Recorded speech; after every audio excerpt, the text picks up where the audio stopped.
wabarakatuh. Saya Hersy Arif dari Forum News Network. Apa kabar? Senang sekali masih terus bisa menjumpai Anda semua di akhir pekan ini. Hari ini hari Sabtu ya, tanggal 18 November 2023. Tidak terasa akhir tahun semakin mendekat dan juga Pilpres 2024 itu tinggal di depan mata.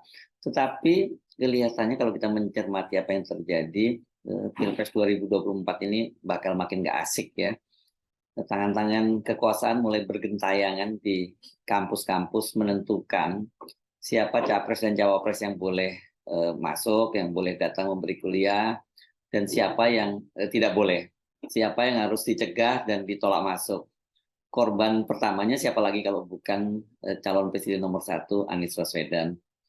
Jumat 17 November kemarin, Anies itu sedianya memberi kuliah umum dalam sebuah forum yang digelar oleh mahasiswa program Magister Manajemen UGM. Namun Anies itu batal hadir, walaupun dijadwalkan sudah dijadwalkan sebagai salah satu pembicara, karena ada kabar tidak mendapat izin dari rektorat. Sementara rektorat UGM sendiri mengaku bingung karena mereka tidak merasa mengeluarkan kebijakan itu. Rektorat UGM kini tengah memburu dan mencari-cari siapa pihak yang mengatasnamakan rektorat UGM itu.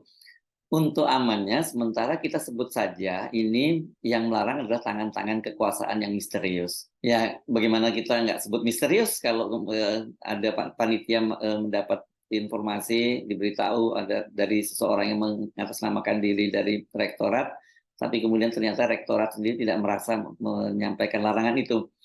Kalau dikatakan tidak dapat izin dari rektorat, kami masih tracing. Ini kata Sekretaris UGM Andi Sandi. Katanya orang yang melarang acara itu atas nama Pak Wija, lalu pakai nama rektorat.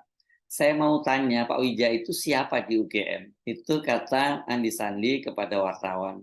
Semula Anies ini dijadwalkan menghadiri Stadium Jenderal atau kuliah umum yang digelar di Auditorium Magister Manajemen Fakultas Ekonomi dan Bisnis Universitas Gadjah Mada UGM pada hari Jumat tanggal 17 November 2023. Ini saya bacakan dari tempo.co ya.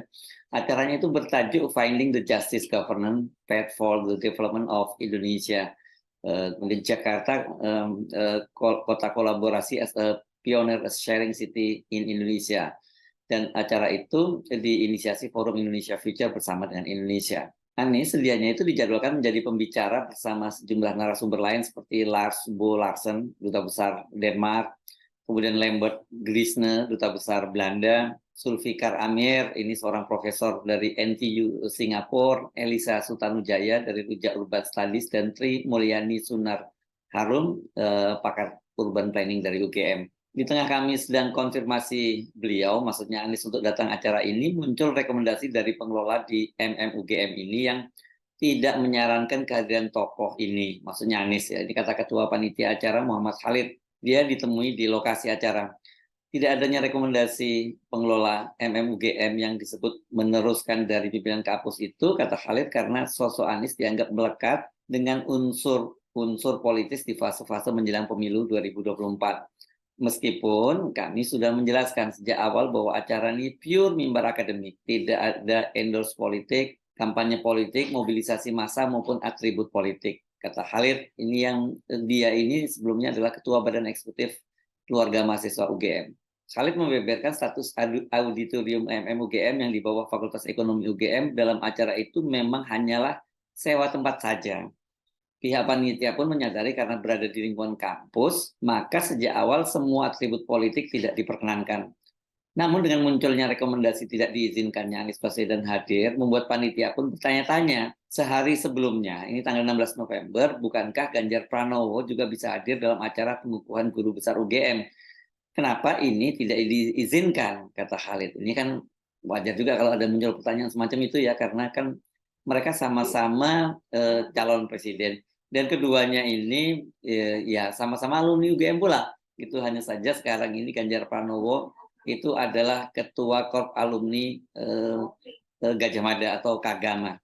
Tak berhenti sampai di situ, hal yang lebih membuat panitia tidak habis pikir dalam pesan melalui aplikasi percakapan yang ditunjukkan pada awak media, jika acara itu tetap menghadirkan Anies, maka terancam ditertib Kan, bahasa sederhananya kalau Anies tetap hadir, acara akan dibubarkan, kata Khalid. Khalid menuturkan sebagian besar kalangan mahasiswa yang hadir itu ya, dengan tujuan para mahasiswa mendapat gambaran bagaimana perumusan sebuah kebijakan publik agar bisa berperspektif keadilan sosial. Satu lingkup yang diambil adalah kasus perkotaan. Tokoh-tokoh ini kami hadirkan agar mahasiswa juga bisa diskusi sambil berinteraksi langsung. Tapi ternyata kebebasan itu dibatasi.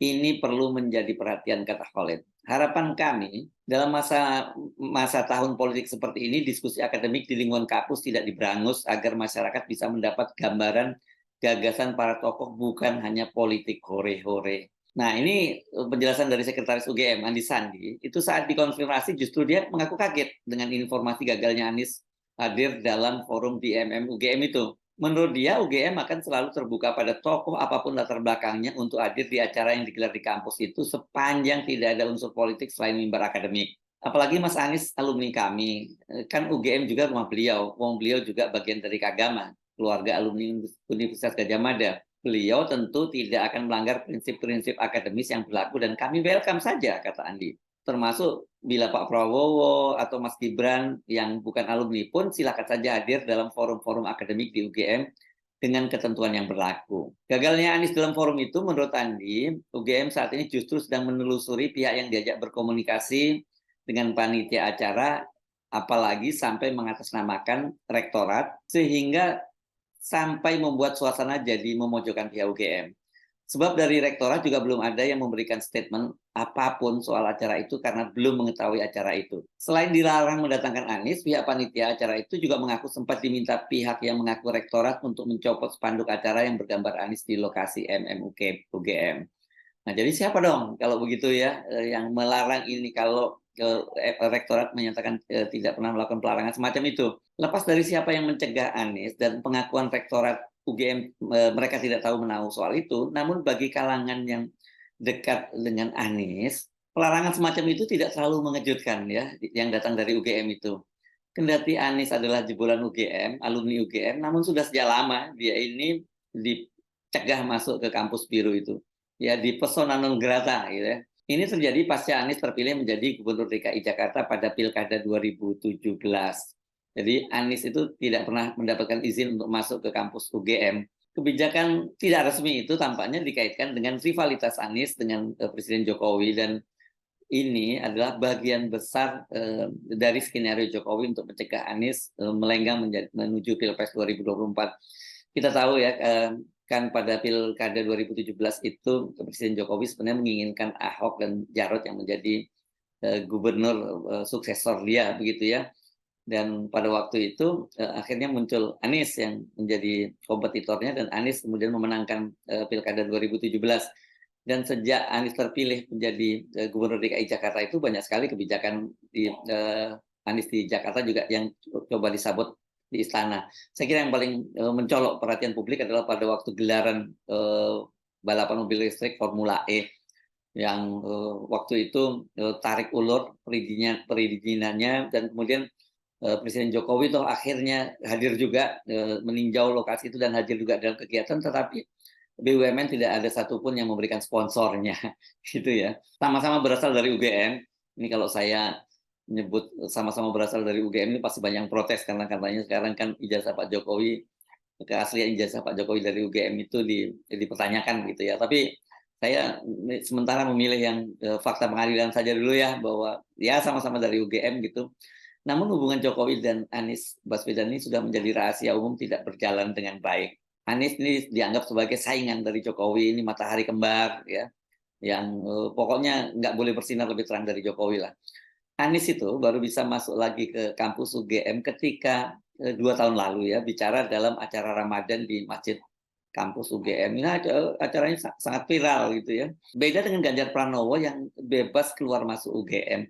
Selain waktu itu Ganjar adalah calon presiden Skoci yang disiapkan oleh Jokowi, kan dia juga menjabat sebagai ketua alumni UGM atau ketua Kagama. Sejak itu kalau sebelumnya itu kubu di UGM itu di Kagama itu ada kubu Jokowi, kubunya Anies, maka setelah munculnya Ganjar kemudian muncul kubu Anies dan kubunya Ganjar, karena Ganjar ini dianggap pada waktu itu masih satu paket bersama dengan Pak Jokowi. Nah, seperti disebutkan oleh Khalid tadi, memang betul 16 November 2023 atau sehari sebelumnya Ganjar Pranowo itu juga hadir di kampus UGM dalam acara pengukuhan seorang guru besar UGM dan tidak ada yang mempersoalkan kehadiran Ganjar di sana.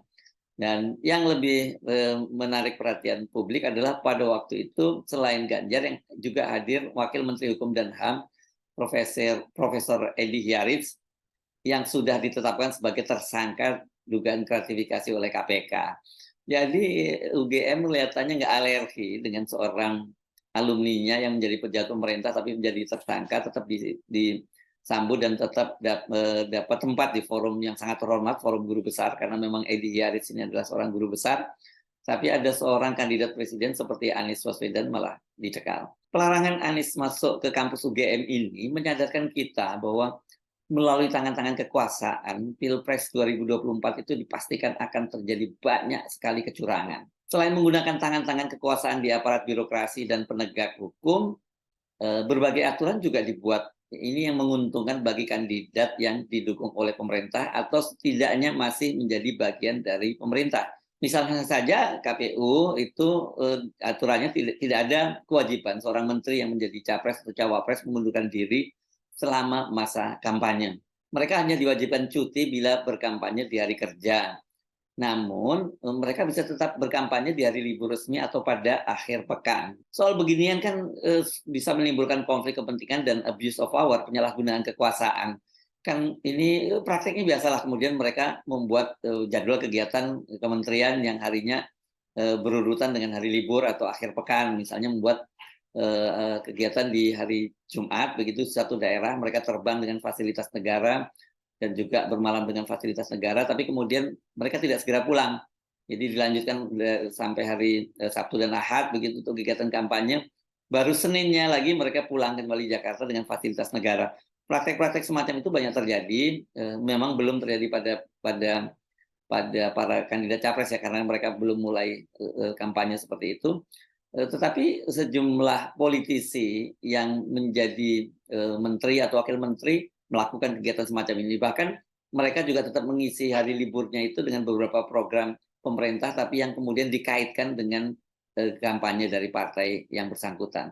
Hal itu jangan dianggap kecil atau sepele ya, karena ini berkaitan dengan etika kekuasaan yang harus terus kita jaga dan terus perlu disoroti. Bangsa kita ini dikenal sangat toleran, bahkan bukan toleran, bahkan sangat permisif saya kira ya, untuk hal-hal apalagi yang berkaitan dengan kekuasaan dan para pejabat yang sedang berkuasa. Kalau wakil presiden yang diusung oleh PDIP dan P3, Mahfud MD misalnya, hari Kamis 16 November 2023 masih bebas memberikan kuliah umum di kampus Universitas Andalas di Padang, Sumatera Barat. Tentu dalam kapasitasnya sebagai Menko Polhukam. Ya, tidak ada yang mempersoalkan itu karena memang aturannya yang dibuat oleh KPU seperti itu. Mahfud MD justru sekarang ini ramai dipersoalkan ketika dia kedapatan foto pose 3 jari di dalam kokpit bersama pilot dan co-pilot pesawat Garuda. Ini kata dia diunggah oleh Mahfud di akun Instagramnya, akun media sosialnya. Itu kata dia sedang dalam perjalanan menuju Sumatera. Ini maksudnya saya kira ini menuju Padang ya, Sumatera Barat. Ya, kalau yang begini-begini kan nggak bisa dicegah, walaupun kemudian manajemen Garuda sudah memanggil pilot dan co-pilotnya karena itu termasuk dilarang ya, tidak diperkenankan semacam itu ya. Dengan masa kampanye yang sangat pendek, ini hanya 74 atau 75 hari ya, karena ini dari tanggal 25 November kemudian jadi Desember dan Januari, kemudian Februari 10 Februari 2024 itu masa kampanye capres dan cawapres. Jadi yang tidak sedang menjabat hanya punya waktu kampanye yang sangat singkat.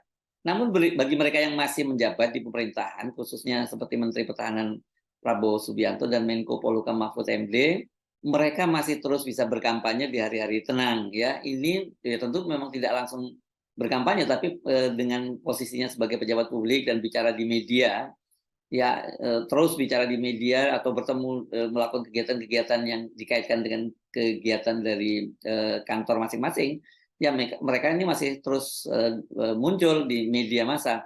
Jadi pencekalan Anies oleh tangan-tangan misterius di kampus UGM, ini tidak boleh dianggap sepele, apalagi kemudian, wah ini dilakukan orang yang jelas ya, orang yang tidak jelas itu ya, jadi UGM tidak bisa disalahkan. Saya Subnu Arif dari Forum News Network, sampai jumpa lagi. Wassalamualaikum warahmatullahi wabarakatuh. Kami semua.